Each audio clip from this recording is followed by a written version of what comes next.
오늘은 천국 상급 네 번째 시간으로 마태복음 10장 40절부터 42절의 말씀을 가지고 함께 은혜를 나누어 보도록 하겠습니다. 우리는 지난 시간에 천국 상급에 관해서 함께 나누었는데, 하나님께서 가장 큰 상급을 주시는 그런 우리의 행위가 있죠. 뭐죠? 하나님의 잃어버린 자녀를 찾아오는 행위. 그렇죠? 자식 잃은 부모에게 자식을 찾아주는 것보다 더 큰 게 어디 있겠습니까? 그러면 자식을 찾아주면 그 부모가 감사합니다 하고 입 싹 닦을까요? 그냥 밥이라도 사주고 이렇게 현상금을 걸었으면 돈도 주고 그럴 거 아니겠습니까? 그래요. 하나님의 관심은 지금 잃어버린 자식을 찾아오는 거예요. 그래서 예수님을 보내셨고, 예수님의 동력자로 여러분을 부르셨고, 그렇기 때문에 주사랑교회를 세우셨습니다. 아멘. 그래서 여러분들 평생에 한 명의 영혼이라도 하나님 앞에 데려오는 역사가 나타난다면 그 사람은 땡 잡은 사람입니다. 열심히 주변에 죽어가는 영혼이 있다든가, 그 여러분들 손해볼 거 하나도 없습니다. 그죠? 예수 믿으세요. 교회 같이 갑시다. 어려운 거 아니에요. 말 한마디 툭툭 던지다 보면 그 던짐이 그 사람의 영혼에 자극을 받아 돌아올지 안 돌아올지는 모르지만 돌아올 계기가 더 많다는 것을 기억하시기 바랍니다. 오늘은 이와 같은 맥락에서 잃어버린 자를 찾아오는 것이 얼마나 큰 축복이라는 것을 우리가 알았는데요. 이와 같은 맥락에서 천국 상급의 종류가 좀 있습니다. 그 종류가 무엇인지를 몇 주간에 걸쳐서 함께 나눠 보겠는데요. 먼저 마태복음 10장 40절을 읽어봅니다. 시작. 너희를 영접하는 자는 나를 영접하는 것이요, 나를 영접하는 자는 나를 보내신 이를 영접하는 것이니라. 아멘. 상급에 관해서 이야기하기 전에 예수님이 이 말씀을 합니다. 여기에서 너희는 바로 예수님의 제자들을 이야기하는데요. 그리고 본문은 제자들을 영접하는 것이 어떤 의미가 있는지를 설명합니다. 예수님은 제자들을 영접하는 것이 예수님을 영접하는 것과 똑같고 예수님을 보내신 하나님을 영접하는 것과 똑같다라고 말씀하고 계십니다. 이 말씀이 사실이라면 제자들을 영접하는 일이란 쉽게 생각할 일이 아니라 엄청난 일이라는 사실을 알 수가 있습니다. 그렇다면 왜 제자들을 영접하는 것이 어떻게 예수님과 하나님을 영접하는 것과 동일하게 여기실까요? 그것을 알려면 본문의 배경이 어떻다는 것을 좀 알아야 됩니다. 본문의 배경인 마태복음 10장 5절부터 7절의 말씀을 읽어봅니다. 시작. 예수께서 이 열두를 내보내시며 이방인의 길로도 가지 말고 사마리아인의 고려도 가지 말고 오히려 이스라엘 집에 잃어버린 양이 일어나라. 가면서 전파하여 말하되 천국이 가까이 왔다 하고. 아멘. 방금 읽은 말씀에서 알 수 있듯이 지금 제자들은 예수님에 의해서 파송을 받습니다. 누구를 찾으러? 하나님의 잃어버린 양, 자녀들을 찾으러 지금 보냄을 받는 상황입니다. 그들은 천국의 복음을 전하러 나아갑니다. 그리고 제자들을 영접하는 의미는 그 복음을 받아들이는 것을 말합니다. 그런데 제자들의 이와 같은 복음 전도자의 삶, 하나님의 잃어버린 자녀들을 찾으러 가는 그 길은 결단코 순탄한 길이 아니었습니다. 마태복음 10장 16절의 말씀을 읽어보겠습니다. 시작.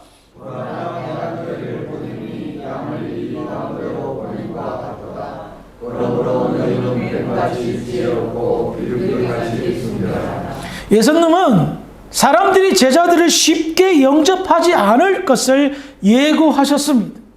마치 이리한테 양이 접근하는 것과 똑같다고 말합니다. 뭐예요? 잡아먹힌다는 거죠. 17절에는요, 읽진 않았지만 사람들에게 붙잡혀서 채찍질을 당할 거다. 18절에는 이리저리 끌려다니며 재판을 받을 것이다. 21절에는 미움을 받게 될 것이다. 23절에는 박해를 받게 될 건데 그 박해를 받을 때 이리저리 도망가라 라고 예고하셨던 겁니다. 그러므로 알 수 있는 건 뭐예요?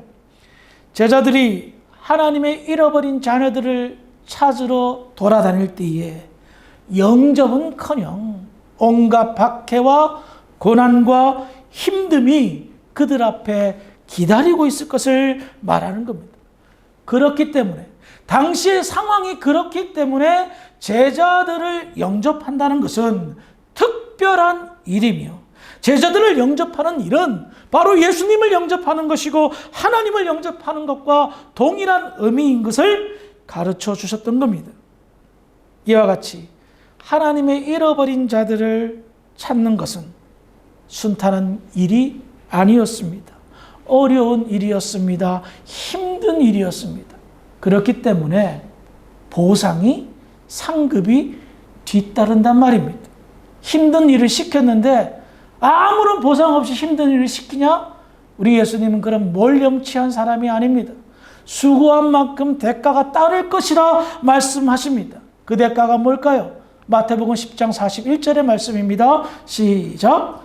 선지자의 이름으로 선지자를 영접하는 자는 선지자의 상을 받을 것이요 의인의 이름으로 의인을 영접하는 자는 의인의 상을 받을 것이요. 우리는 여기에서 영접하는 그 행위에 반드시 상이 뒤따른다는 것을 알 수가 있습니다. 먼저 선지자를 영접하는 자는 선지자의 상을 받는다는 거예요. 이건 일단은 선지자가 받는 것이 아니라 선지자를 영접한 사람이 받는 거예요. 그럼 역으로 생각할 수 있죠. 선지자는 얼마나 더 큰 상을 받냐 말이에요. 그렇죠? 그것을 염두에 두고 여러분들이 말씀을 들으시기 바랍니다. 자, 선지자 상이 있어요. 선지자로 인하여 받는 상급은 어떤 것일까요? 선지자는 구약시대의 대표적인 인물입니다. 그들은 하나님의 뜻을, 하나님의 말씀을 하나님 대신하여 전달하였던 메신저들이었습니다. 선지자상을 받는 가장 대표적인 예를 하나 들어보면 엘리야 시대 때 사르밧 과부 이야기입니다. 열왕기상 17장에 보면 엘리야가 북이스라엘의 아합 왕에게 가뭄을 선포하고 3년 동안 비가 내리지 않게 됩니다. 당시 그릿 시내가에 머물렀던 엘리야는 까마귀가 날라주는 것을 먹고 살다가 그릿 시내가마저 마르게 되자 하나님께서 명령하여 사르밧 지역으로 갑니다. 이 지역은 이스라엘이 아니라 이방의 땅이었습니다. 그곳에서 가장 가난한 과부의 집에 찾아갑니다. 그 당시 그 과부는 이제 더 이상 오랜 가뭄으로 먹을 것이 없어서 남은 곡식 한 움큼을 해서 먹고 아들과 함께 죽을 작정을 하고 있었습니다. 이 양식이 떨어지면 더 이상 양식이 공급되지 않기 때문에 당신은 굶어 죽을 것이라는 사실을 알고 마지막 한 움큼 적은 음식을 준비하던 차에 엘리야가 불현듯 나타납니다. 이방의 유대인이 나타나서 그거 나한테 주면 내가 너 곡식이 떨어지지 않게 해줄게. 그런 제안을 합니다. 여러분 같으면 어떻게 하실 겁니까? 아마 집에 있는 곡괭이나 삽자루로 쉐리 그냥 때려치웠을 겁니다. 그걸 믿으라고? 그렇죠? 엘리야 행색이 약대 토를 입었잖아요. 지팡이 하나 들고 얼마나 초라했겠습니까? 그 거지 같은 사람이 그 양식 자기한테 주면 평생 먹고 살고 해준다는데 그런 거짓말을, 그런 사기를 치는데 가만 내버 두겠어요? 그런데 이 사르밧 과부는요, 뭔가 범상치 않은 기운을 느꼈듯 싶습니다. 자기가 먹고 죽으려고 하는 마지막 양식을 이 선지자에게 진짜 거짓말처럼 베풀었던 거예요. 영접을 했던 거예요. 무슨 일이 벌어졌습니까? 그 여인의 곡식통과 기름통이 마르지 않는 거예요. 풍성하게 매일 먹을 것이 나오는 겁니다. 그럼 우리는 여기에서 선지자상이 이런 거구나. 선지자를 영접하면 우리 먹을 것이 항상 풍족하게 되는 그런 상급을 받게 될 것이구나 라고 생각할 수 있을 것입니다. 그런데 사르밧 과부의 이야기는 이것이 하이라이트가 아닙니다. 우리 이것만 생각하죠. 성경을 깊이 보면요, 이것이 전부가 아니에요. 세상의 축복이 전부가 아니에요. 이유인즉슨 어느 날 갑자기 그 과부의 천금보다 귀한, 천하보다 귀한 아들이 급사를 한 거예요. 죽어버린 거예요. 여러분, 내가 사랑하는 아들이, 그것도 왜 아들이 죽었다고 생각해 보세요. 하늘이 무너질 것 같은 느낌을 받았을 것입니다. 그런데 이 과부가요, 엘리야에게 뭐라고 아니 원망하는 줄 아십니까? 열왕기상 17장 18절입니다. 시작. 하나님의 사람이여 당신이 나와 더불어 무슨 상관이 있기로 내 죄를 정하려고 또 내 아들을 죽게 하려고 내게 오셨나이까.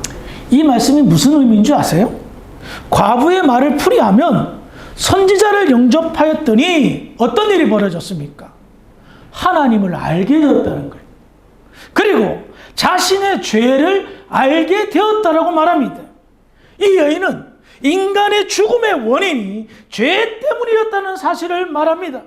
그래서 그 여인은 당신이 나와 더불어 무슨 상관이 있기로, 이 말은 뭐예요?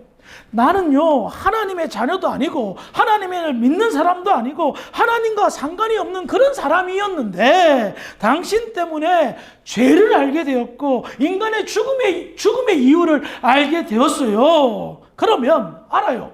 내가 죽는 원인은 죄 때문이라는 것을. 그렇다면 내가 죽어야지. 왜? 나보다 훨씬 죄를 적게 지는, 나보다 인생을 좀 작게 살아서 더 죄를 적게 지은 내 아들이 죽어야 되냐? 라고 따지는 거예요. 사르밧 과부는 선지자를 영접한 것이, 하나님의 사람을 영접한 것이 오히려 자기에게 큰 화가 임했다라고 해석한 겁니다. 그러자 엘리야도 상당히 당황스러웠습니다. 자기가 가르친 것이 이상하게, 자기가 선포한 진리가 이상하게 적용이 되었기 때문입니다. 여인의 말은 틀린 것이 하나도 없었습니다. 죄를 알게 했습니다. 내가 죄인임을 알았습니다. 죄로 인하여 죽는 것을 알았습니다. 그런데 어떻게 내 아들이 먼저 죽냐 이거예요. 그러자 엘리야는 하늘을 우러러 그 아들을 붙들고 기도합니다. 그리고 무슨 일이 벌어졌습니까? 하나님이 그 아들을 다시 살려주셨습니다. 아멘 할 줄 알았는데 감동이 안 되세요? 다시 한번요. 다시 살려주셨습니다. 그러자 이 여인이 뭐라 얘기하는 줄 아십니까? 열왕기상 17장 24절 시작. 여인이 엘리야에게 이르되 내가 이제 당신은 하나님의 사람이요 당신의 이름이 여호와라고 하시니 무슨 사람들을 알아라. 특별히 이 말씀 가운데 이제야라는 단어에 주목하시기 바랍니다. 사르밧 과부의 말 가운데 여러 가지 상황들을 살펴볼 수가 있습니다. 먼저 엘리야는 사르밧 과부 집에 신세를 지면서 하나님에 관하여, 말씀에 관하여 가르쳤습니다. 그래서 죄가 무엇이고 사망이 무엇이고 무엇보다도 부활을 가르쳤습니다. 과부는 엘리야의 이야기를 들으면서 좀처럼 믿기 힘들었을 것입니다. 죄가 무엇이고 사망이 무엇이고 더군다나 죽은 사람이 다시 살아난다는 부활, 듣도 보도 못한 이 부활을 믿을 수가 없었습니다. 평생 하나님을 몰랐던 여인이었습니다. 우상을 섬긴 여인이었습니다. 그래서 이런 사실들을 믿기가 어려웠습니다. 그러나 그 여인 마음속에 변화가 있었습니다. 죽음이란 무엇인가? 죄란 무엇인가? 그럼에도 불구하고 이 여인은 죄와 사망에 대한 두려움만 있었지. 왜? 죽음은 항상 보았잖아요. 주변에 굶어 죽은 사람들을 많이 보았잖아요. 전쟁으로 죽고 누군가에서 살해를 당하고 병들어 죽고 나이 들어 죽고. 하지만 부활은 한 번도 본 적이 없었어요. 그러니 반신반의, 믿을까 말까. 이 사람이 하는 역사를, 기적을 보면 믿고 싶은데 내 눈에 확인된 것이 한 번도 없잖아요, 부활은. 그래서 이제야 부활을 믿기 힘들었던 완전한 믿음의 어떤 완성체가 세워지기 전에 비로소 자기 아들의 부활을 본 후에야 어떻게 해요?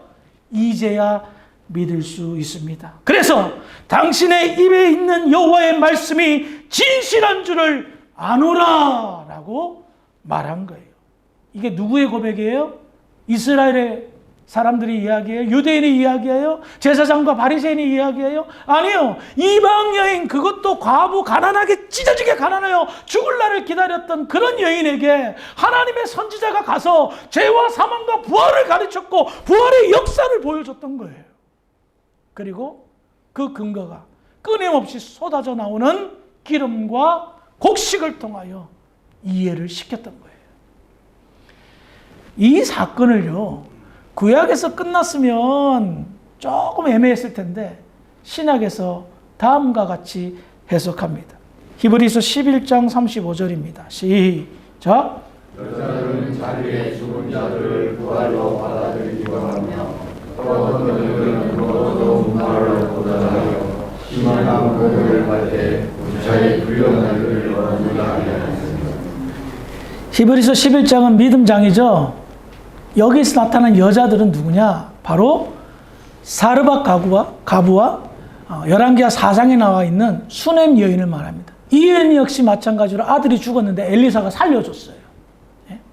그래서 이 여자들이 어떻게 해요? 부활을 믿었던 겁니다. 엘리야를 영접한 사르밧 가부, 엘리사를 영접한 수넴 여인, 세상적인 축복, 먹고 사는 문제를 해결하였습니다. 더 나아가 어떤 축복을 받았습니까?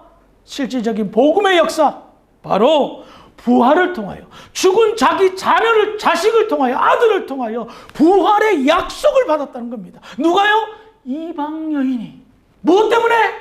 선지자를 영접한 상을 받았던 겁니다. 선지자를 영접하여 받게 되는 선지자상, 쉽게 생각하지 마시기 바랍니다. 사르밧 과부, 수넴 여인, 하나님을 믿는 사람들이 아니었습니다. 자신이 살던 고향, 지역, 나라, 모든 사람들이 하나님을 믿지 않고 우상을 섬겼고 그런 문화와 사회 속에서 평생을 살았던 사람들이었습니다. 그들은 말 그대로 죄의 삭인 사망을 온몸으로 받아들일 수밖에 없는 심판의 저주의 사람들이었습니다. 그런데 그들에게 일생일대의 행운이 찾아왔습니다. 선지자를 만났고 그들을 정말 말도 안 되게 영접을 했던 겁니다. 본 나라인 유대 땅, 이스라엘 땅에서는 선지자들이 죽을 고비를 넘기고 있는데 이방 여인이 그들을 영접했던 겁니다. 그래서 선지자 상을 받게 된 겁니다. 이처럼 선지자를 영접한다는 것이 얼마나 큰 축복이고 영광인지를 알 수가 있습니다. 그런데 지금은 선지자 시대가 아니죠. 지금은 어떤 시대입니까? 선지자를 영접하면 선지자의 상이 있듯이 예수님은 의인을 영접하면 의인의 상을 받게 될 것이라 약속하셨습니다. 의인은 누구입니까? 의인은 말 그대로 그리스도의 의를 소유한 사람입니다.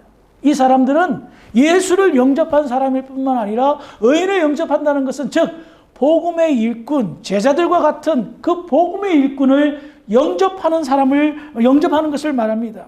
그래서 본문 가운데서는 제자들을 말하고요. 현재는 목사, 선교사, 복음 전도자, 그리고 복음을 전하는 그리스도를 믿는 사람들을 말합니다. 사도행전 10장 25절을 보겠습니다. 시작. 마침 베드로가 들어올 때 고넬료가 앞에 엎드리었더니 로마의 백부장이었던 고넬료는 하나님의 계시를 받고 예수님의 수제자였던 베드로를 청하여 자기 집으로 모셔옵니다. 엎드려 절했다는 것은 마치 로마 황제처럼 베드로를 영접한 행위였습니다. 그런데 그가 이렇게 한 이유가 무엇입니까? 고넬료는 참 은혜를 받은 사람이었습니다. 유대 지역을 섬기다가 지배하는 사람이었죠. 거기에서 우연히 하나님을 만나게 되었습니다. 그리고 말씀에 대한 갈급함이 생겼습니다. 그래서 하나님의 은혜로 정말 초자연적인 경험을 하게 되었고 베드로를 영접하게 되었습니다. 베드로가 그의 집에서 설교를 하였습니다. 복음을 전하였습니다. 그때 무슨 일이 벌어졌습니까? 성령이 임한 거예요. 이방인들에게 성령이 임하였던 겁니다. 오순절 백신 문도에게 임했던 그 성령의 역사가 고넬료 가족에게 임한 것입니다. 신비로운 초자연적인 영적인 경험을 하였습니다. 방언으로 말하기 시작하였습니다. 그는 하나님의 임재를 경험하였고 그 안에 내주하는 은혜를 경험하게 되었습니다. 의인을 영접한 결과 그 가족과 지인들은 영원히 바뀌게 된 거예요. 완전히 인생이 달라지게 된 겁니다. 요한 3서 1장 5절과 6절도 봅니다. 시작.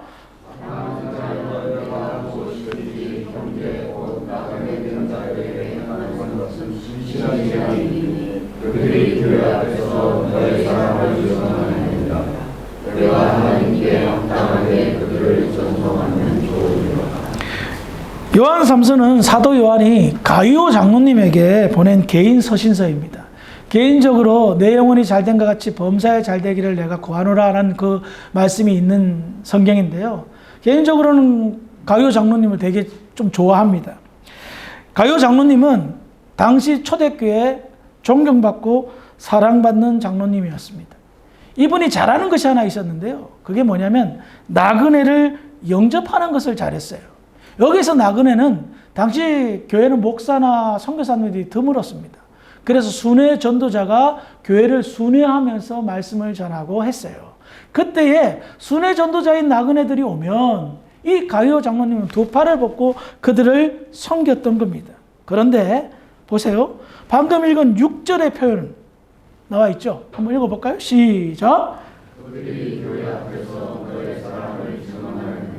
순회 전도자들이 가이오 장로님의 영접을 받고 감동을 받은 거예요. 은혜를 입었고요. 위로를 받고요. 힘을 얻었어요.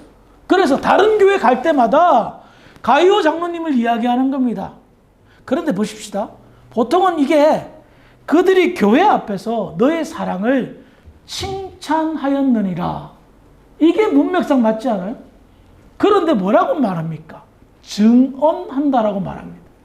이것은 성경에 얻어진 계산하에 쓰여진 단어입니다. 증언이란 뭐예요? 증거를 말하는 거예요. 아니 뭐 나그네들, 목사님들, 선교사님들 섬긴 게 무슨 증거예요? 칭찬이지. 그런데 왜 이렇게 말했을까요? 이것이 기록으로 남는다는 것을 말합니다. 영접하는 것, 의인을 섬기는 것이 기록으로 남기고 문서화되어지고 모든 사람들이 각인시켜준다는 것을 말합니다. 이것을 확대 해석하면요, 하나님의 나라에 가서 그리스도 앞에 심판대에 서게 될 때에 이 14보좌 장로들과 예수님이 이 사람의 공적을 살필 때에 가이오 장로님 입장하는데 수많은 증인들이 증언하는 겁니다. 저분이 내가 나그네 되었을 때에, 내가 의인 되었을 때에 나의 수고에 그것을 인정하고 저를 극진하게 대접하였습니다. 저요 가이오 장로님 오셨네요. 반갑습니다. 저분이요 저한테요 이런 대접을 해줬어요. 다 상급으로 계산이 된다는 것을 이야기하고 있습니다. 그 증거를 한번 찾아볼까요? 제가 그냥 지어낸 말 같죠? 성경을 근거로 해서 하는 말씀입니다. 히브리서 6장 10절입니다. 시작. 하나님은 우리가 제안하사 너희 행위와 그의 이름을 위하여 나타난 사람으로 이미 성도를 섬긴 것과 이제도 섬기고 있는 것을 잊어버리지 않으십니다. 말소리가 점점 줄어들으세요? 평소에 안 섬기니까 찔리세요? 하나님은 잊어버리지 않는다라고 말합니다. 무엇을? 성도들을 이미 섬겼던 것, 그리고 현재 섬기고 있는 것도 잊어버리지 않고 계산하고 계신다는 겁니다. 누구보다도 꼼꼼하게 체크하고 계신다는 겁니다. 이와 같은 맥락에서 마태복음 10장 42절입니다. 시작. 또 누구든지 제자의 이름으로 이 작은 자 중 하나에게 냉수와 한 그릇이라도 주는 자는 내가 진실로 너희에게 이르노니 그 사람이 결단코 상을 주지 아니하리라 하시니라. 작은 자, 옛날 성경에는 소자라고 표현되어 있습니다. 냉수 한 그릇이라도 주는 자는 결단코라는 단어가 있어요. 상을 잃지 않는다라고 말합니다. 이거 좀 너무 우리 표현은 데마시아도 한 것 같지 않아요? 꼴랑 냉수 한 그릇 물 한 잔 대접했는데 뭐 이거 가지고 그럴까요? 근데 이게 빈말이 아니는 것을 반복적으로 이야기하고 있어요. 마가복음 9장 41절입니다. 시작. 누구든지 너희가 그리스도에게 속한 자라고 불안한 것이라도 주면 내가 진실로 너희에게 이르노니 그가 결코 상을 잃지 않으리라. 마태복음이나 마가복음은 상황이 다른 상황입니다. 근데 예수님은 반복적으로 누구든지 그리스도에게 속한 사람, 하나님의 백성에게 물 한 잔이라도 대접하면 상을 잃지 않는다. 기억하여 베풀겠다. 약속하고 있다는 겁니다. 그러니 믿는 사람을 섬기는 이 행위는 반드시 상이 뒤따른다라고 약속하고 있다는 것입니다. 그렇다면 이것은 무엇을 의미할까요? 왜 예수님은 꼴랑 냉수 한 그릇 대접한 거 가지고 예민하게 계산하고 계실까요? 그 이유가 다음과 같습니다. 마태복음 10장 40절입니다. 시작. 너희를 영접하는 자는 나를 영접하는 것이요 나를 영접하는 자는 나를 보내신 그를 영접하는 것이요. 이제 이해가 되셨어요? 적은 사람이라 할지라도 냉수를 대접하는데 그것은 나를 영접하는 행위, 하나님을 영접하는 행위와 똑같다라고 말하는 겁니다. 이것은 마음의 중심을 말합니다. 마음의 자세를 말합니다. 냉수 한 그릇이라도 허투루 대접하는 것이 아니라 주님 섬기듯 하나님 섬기듯 하는 자에게 상을 준다는 겁니다. 냉수 한 그릇 때문에 주는 것이 아니라 그 마음의 중심을 보시고 말입니다. 그래서 마태복음 6장 1절입니다. 시작. 사람에게 보이려고 그들 앞에서 너희를 향하여 함으로 주리라. 그리하지 않으면 하늘에 계신 너희 아버지께 상하지 못하느니라. 이제 이해가 되셨어요? 마음 중심. 냉수 한 그릇이라도 주님을 영접하는 자세로 대접한다면 상을 받겠지만 금은 보화를 내놓아도 사람에게 보이려고 하는 모든 것들은 상을 받지 못할 거라 말씀하는 거예요. 하나님은 모든 것을 아십니다. 나의 섬김과 봉사와 구제와 헌신이 사람에게 보이려고 자기를 자랑하려고 한다는 것은 결단코 상이 없음을 가르쳐주고 있습니다. 정말로 냉수 한 그릇이라도 진실한 마음으로 주를 위하여 하듯 하는 것은 계산이 되지만 100만 불을 헌금해도 사람에게 보이려고 하는 것은 하나도 상급으로 쳐주지 않을 거라 말하는 거예요. 오늘날 미련하고 무지한 교회의 지도자들이 성도들의 헌금을 갈취하기 위해서 그런 경쟁 심리를 유발시키고 누가 얼마 했다더라 하면서 주보에 올리고 그래서 사람들 앞에 높임을 받게 하고 자랑하게 하고 정말 분통이 터져서 혈압이 매일 올라가는 느낌을 받습니다. 성경이 이렇게 가르치고 있는데 사람에게 보이려고 하는 상은 아무런 상이 아닌데 사람들에게 보이려고 아주 교묘하게 그런 일을 행한단 말이에요. 정신 똑바로 차리지 않으면 그런 교회는 진짜 별 일 없는 교회예요. 하지만 마음을 다하여 성도들끼리 나누는 교회, 냉수 한 그릇이라도 베푸는 교회, 그 교회는 하나님이 기억하신단 말입니다. 여러분, 상은요 주는 자의 호의입니다. 상을 만들었잖아요. 하나님이 선지자상, 의인상, 소자에게 냉수 한 그릇도 주는 상. 이건 하나님이 호의를 베푼 거예요. 안 만들어도 돼요. 근데 왜 만드셨겠어요? 우리 하나님은 어떻게 하면 우리를 축복하실까 고민하시는 거예요. 어떻게 하면 우리가 하나님의 나라에서 더 영광스러운 영광을 체험하고 누리도록 살게 하실까? 그걸 고민하는 하나님이세요. 근데 어리석은 사람은요, 자기 지은 죄가 좀 있으니 하나님을 두려워하고요, 무서워하면서 하나님이 어떻게 하면 우리를 벌 줄까? 이렇게 생각하는 사람도 있어요. 그건 오해예요. 죄는 달게 받아야죠. 그렇지만 우리 하나님은 어떻게 하면 벌을 줄까, 골탕 먹일까 하시는 분이 아니에요. 여러분의 자녀가, 여러분들은 항상 자녀에게 벌을 줄까, 골탕을 먹일까, 혼을 낼까 고민하는 부모가 어디 있어요? 어떻게 하면 우리 자식이 잘 될까 고민하지. 그게 하나님 마음이라는 겁니다. 하나님의 호의를 무시하는 사람들이 있어요. 정말 무시하고 어리석습니다. 우리 앞에 상이 널브러져 있어요. 저는 오늘 아침에도 기도하면서 하나님, 우리 주사랑교회 성도들이 누구보다도 상급을 많이 받았으면 좋겠습니다. 제가 하나님의 미랄이 되어 이들이 상을 많이 받을 수 있도록 수고를 아끼지 않고 우리 성도들이 정말 상급에 대한 지혜가 지식이 좀 바르게 세워져서 정말 이 놀라운 진리의 말씀을 깨닫고 누구에게나 선을 베풀고 그리하여 상급을 쌓아나가며 그것이 없다 하더라도 그리스도의 십자가 은혜 하나만으로도 만족하는 그런 믿음의 사람들이 되게 해주세요. 절로 기도가 되더라고요. 하나님의 호의는 정말 놀라운 은혜였습니다.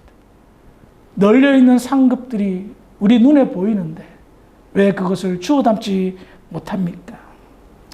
누구보다도 하늘의 상급을 많이 받기에 부족함이 없는 그런 분들이 되었으면 좋겠습니다. 그래서 사람에게 보이려고 하지 마시고 우리 냉수 한 그릇이라도 냉수 주면 속 차리잖아요. 정신 차리니까 좀 나눠서 좀 삽시다. 혼자 잘 먹고 잘 살지 말고. 그건 또 아멘 안 하시네. 천국 상급을 많이 누리시는 믿음의 성도들이 되기를 주의 이름으로 축원합니다. 기도하시겠습니다. 하나님, 은혜를 감사합니다.